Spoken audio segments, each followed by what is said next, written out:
Have you ever wondered why people who love God, have faith, and live with purpose still face deep financial struggles?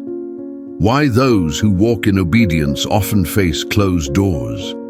Why the ones who pray, fast, serve, and love still struggle to pay? Rent, still choose between bills and food, still lose sleep over debts. Let's be real, it doesn't make sense, not to the human eye. And yet this is the path many chosen ones walk. What if I told you that what you're facing isn't a punishment, but a preparation? That the very lack you're experiencing is a tool in God's hand, shaping your future, not stealing it. Would you stay a few more minutes with me to hear the full truth? Because what I'm about to share isn't just insight, it's revelation. And it might just be the turning point your soul has been silently crying out for. Stay with me until the end. This is more than a video. It's a mirror, a map, and maybe even a miracle. Financial lack is not a sign of abandonment. Many people believe that scarcity is a punishment from God, that lack means they've done something wrong. But when we study the lives of the chosen ones throughout Scripture, we see the opposite.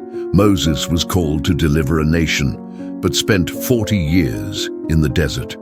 Joseph had a dream that shook kingdoms, but was thrown into a pit by his brothers and sold into slavery. Even Jesus, the Son of God, walked without a home, depending on the generosity of others. These were not signs of failure or rejection, they were divine training grounds. You may feel like you're in a season of silence, but silence is not the same as absence. God hasn't turned his face from you, he's turning your heart toward him. Scarcity often removes distractions and reveals dependency. You learn who your source truly is, not in abundance, but in the moment you have to trust him just to get through the day. When everything is missing, what remains is faith. And that faith isn't weak, it's powerful. It's the kind of faith that moves mountains, opens doors, and brings down blessings that are measured not just in dollars, but in destiny. Scarcity is not silence from heaven, it's instruction. A deeply personal lesson only those in the wilderness understand. You're being taught to see beyond what the natural eye reveals, to perceive purpose in pain, and to understand that true provision begins inside, when trust becomes your currency, and obedience your investment. Wealth can't be your crutch. God wants exclusivity. We live in a world that equates wealth with safety and money with meaning. From an early age, we're taught that success looks like a full bank account, a nice house, a new car, and anything less than that is failure. But the kingdom of God operates on a different currency. Where the world says earn more, God says trust more. Scarcity, when allowed by God, becomes a divine intervention. It's not just about what's missing in your life, it's about what he's removing from your heart. The idols, the false dependencies, the belief that if you just add a little more money, then you'd be okay. But here's the truth, money is a tool, not a savior. And sometimes God takes away the tool so you'll rediscover the source.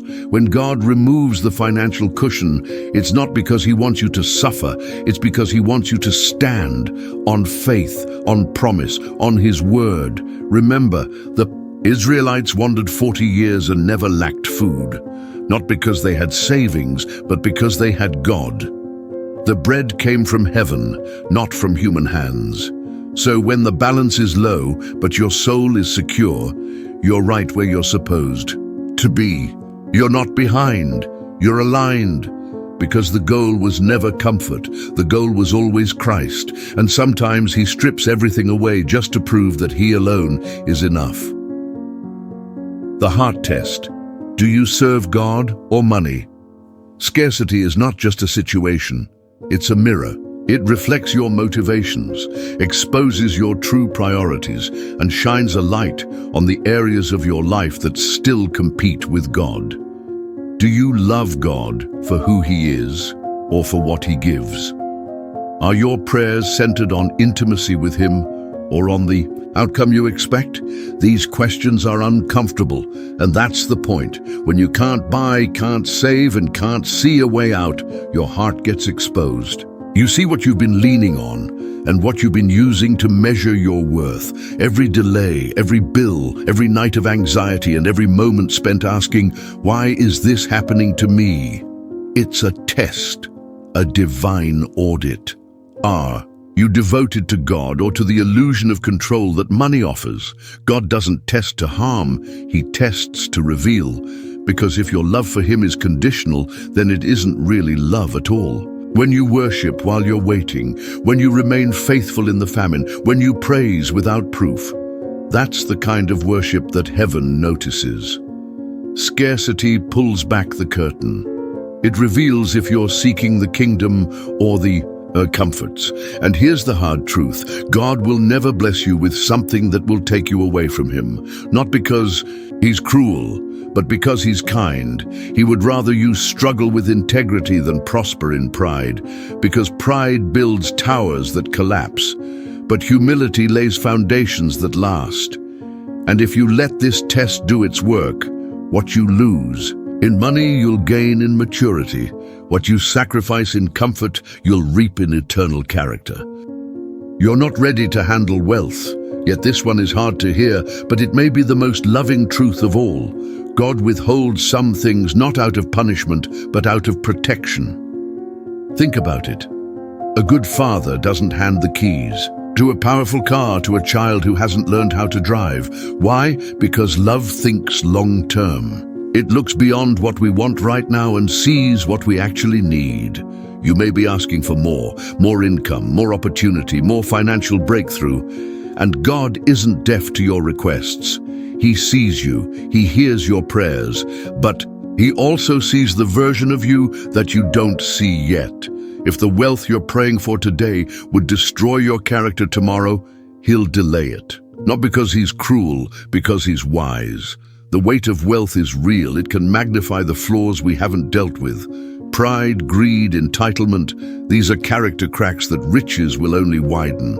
And so, in His mercy, God gives us the gift of waiting. Waiting develops maturity. Waiting reveals our readiness. Scarcity becomes our training ground, our classroom, not just to learn how to receive, but how to handle, how to manage, and how to bless. If your habits still reflect impulsiveness, if your heart is still controlled by comparison, if your generosity is conditional, then the delay isn't denial, it's discipline, because God is not interested in raising millionaires. He's interested in raising stewards, leaders, givers, builders of legacy. When you're ready to carry wealth without being carried away by it, that's when God will release it. Until then, scarcity is your classroom, and class is still in session. Spiritual attacks, you're a target of the enemy. Financial warfare is real. When you are chosen, your finances are not just numbers, they're assignments. The enemy doesn't fear your bank account, he fears your breakthrough. He fears what you'll build when you're blessed, who you'll help when you're free, and the souls that will be reached when you're no longer worried about survival. So he fights you early. He fights you in the mind, in your emotions, in your planning, in your income. He whispers lies, you'll never make it. God has forgotten you, you'll always struggle. He orchestrates delay, confusion, unexpected bills, missed opportunities. Not because you're doing something wrong, but because you're getting close to something right. Resistance is often the enemy's last defense before your next level, and the pressure you feel, it's proof of the potential inside you. You must learn to recognize these attacks not just as obstacles, but as confirmations. Confirmation that you're dangerous, that your obedience is shaking hell, that your prayers are opening doors no one can shut. When chosen ones are attacked in their finances, it's often because Satan is trying to block the very thing that would fund revival, missions, ministries, families, futures. But here's the good news. No weapon formed against you will prosper. God never allows an attack that won't become a testimony. You're not just fighting for income, you're fighting for impact. And you are not alone. Heaven backs you. Angels defend you. Grace surrounds you. And your victory, though it may tarry, is already secured. Season of preparation. Before glory comes the desert. Before the crown, there's always a cave. Before promotion, there's preparation. It's easy to admire the finished product, the leader, the voice, the visionary, but few understand the cost that came before the platform. David's victory over Goliath wasn't born on a battlefield. It was born in the fields, alone, uncelebrated and unseen. His preparation came through rejection, obscurity, and isolation. And maybe that's where you are right now. This season may feel hidden, like no one sees you, like nothing is moving. But God often does his best work in the dark. Seeds grow underground before they ever break the surface. And so does character, so does faith, so does endurance. The silence you feel isn't abandonment, it's assignment. Heaven is working in your stillness. God is building something in you that platforms can't produce. Spiritual resilience, obedience without applause, trust without clarity, worship without reward. Because one day the doors will open, and when they do, he wants to know your soul won't crack under pressure. Don't despise the waiting. Don't curse the desert. The delay is a forge, a fire, a divine shaping. This season isn't wasted. It's weight training. So that when you finally step into what's next, you'll carry it not with ego, but with grace. That's what separates the chosen from the crowd. They don't just survive the desert, they're transformed by it. Protection against the pride that wealth brings. Wealth isn't evil, but it's powerful, and power in the wrong heart becomes a weapon of destruction. God knows this. He knows what money can do to even the most well-meaning soul. That's why sometimes the very thing you're asking for, he's holding back. Not because you're unworthy, but because he's guarding you from something that could pull you away from him. The truth is, wealth whispers. It tells you, you did this, you made it, you're self-sufficient. And slowly, subtly, the need to pray, the hunger to seek, the fire to obey, all fade. God, in his mercy, will sometimes delay the blessing to preserve your soul. He would rather you be broken close to him than rich and lost in yourself. This delay is protection. It's a holy shield. It's God saying, I want to bless you, but not at the cost of losing you. And that's love. Scarcity in this context becomes sacred.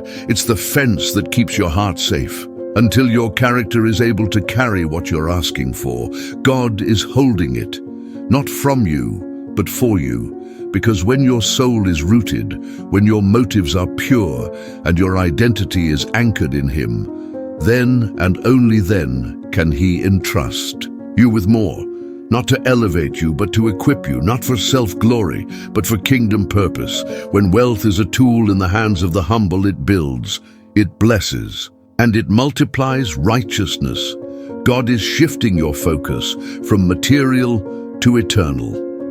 What if this season of financial strain is not a setback, but a sacred redirection? A holy invitation to see beyond numbers and notice the real wealth that God is cultivating inside you. Sometimes God lets what's comfortable crumble so that what's eternal can be built.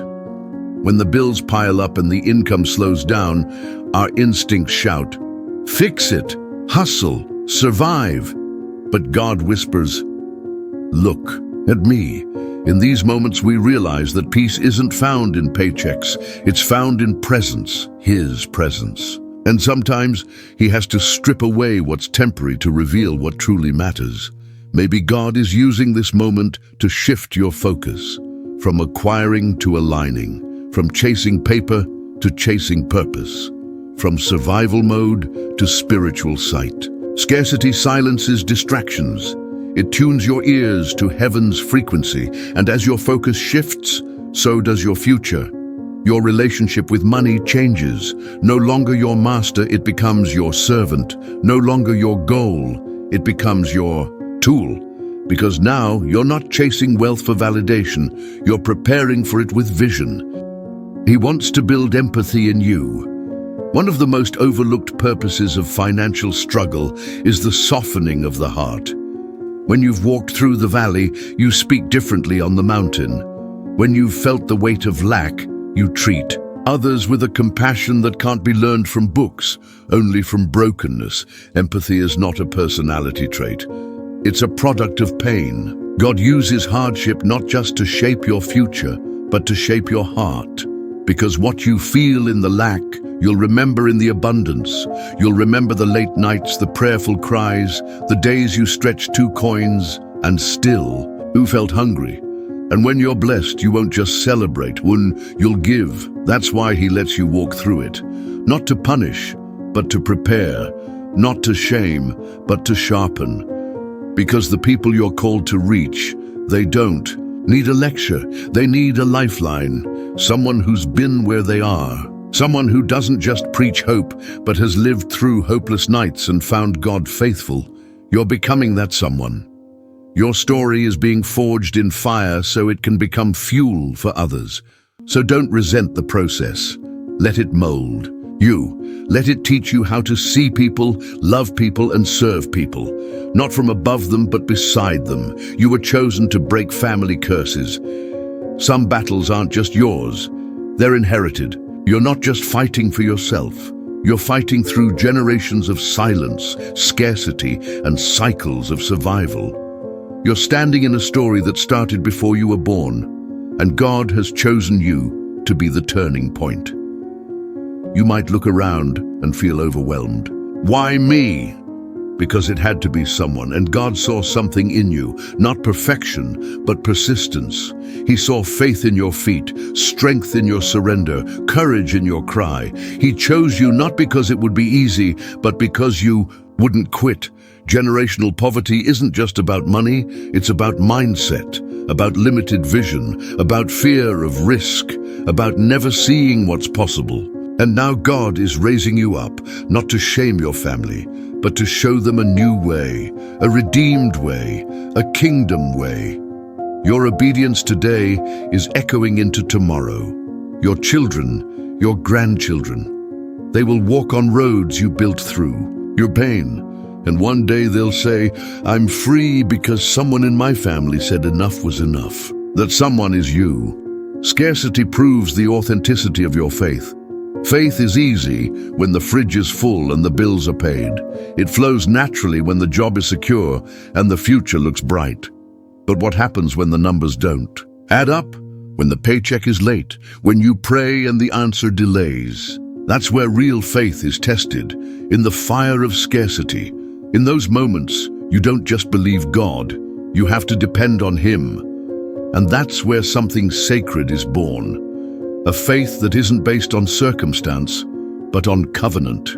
A belief that goes beyond logic, rooted not in what you see, but in who you know. Scarcity is the furnace where true worship is refined. When you sing not because you've received, but because He's still worthy. When you give not because you have surplus, but because you trust the source. When you stand, not because it's easy, but because you know your God is faithful. This is the kind of faith that pleases God.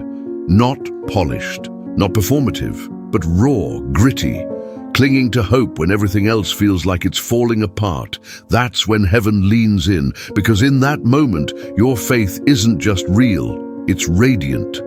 And it becomes the anchor that holds you until breakthrough arrives. It's not time yet, but the time is coming. Delay is not denial, it's divine timing. And while we often see waiting as punishment, God sees it as positioning. What He's preparing for you and what He's preparing you for must align perfectly. Sometimes we think we're ready because our desire is strong, but desire doesn't equal maturity. God looks deeper. He looks at our responses to discomfort, our heart in obscurity, our integrity in silence. And when all of those align with His purpose, the appointed time arrives, suddenly and without apology. You might be praying, Lord, open the door, and God is saying, I am, but not just yet. Because sometimes he's not only preparing the opportunity, he's preparing the audience, the timing, the people who will walk with you in the next season. Don't rush it. Don't try to force open what God has sovereignly closed. When the time comes, it will be undeniable. It won't just be a blessing, it'll be the right blessing in the right place, with the right people, under the right covering. So rest in the waiting, trust in the process. Your time is coming, and when it arrives, nothing and no one will be able to stop it. He's teaching you to walk by faith, not by account balance. In today's world, we're conditioned to monitor our bank accounts more than our spiritual condition. We refresh apps to see what's left, but forget to check in with the one who never runs out.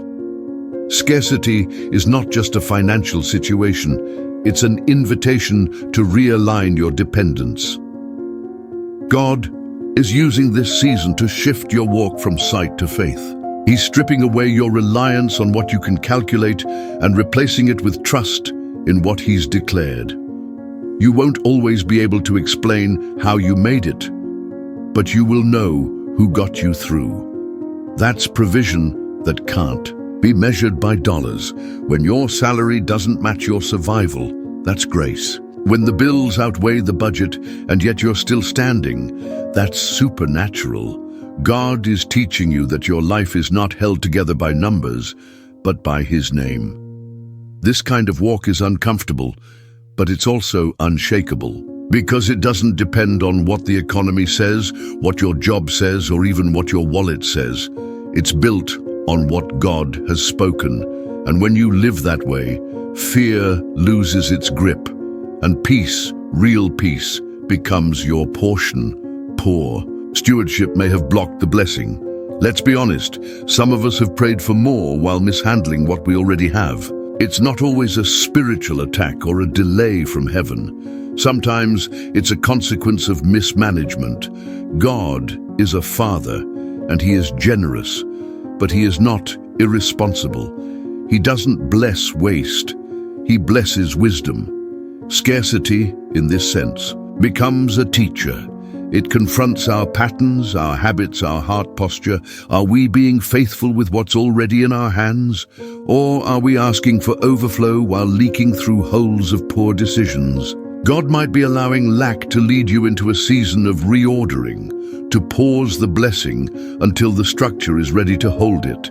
Stewardship is not just about budgeting. It's about alignment. It's about honoring God with what you have, even when it feels like not enough. If you want more, prepare for more. Let your habits match your hope.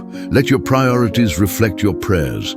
Because when God sees that you're faithful with the little, not just in finance, but in discipline, integrity, and obedience, then the release will come.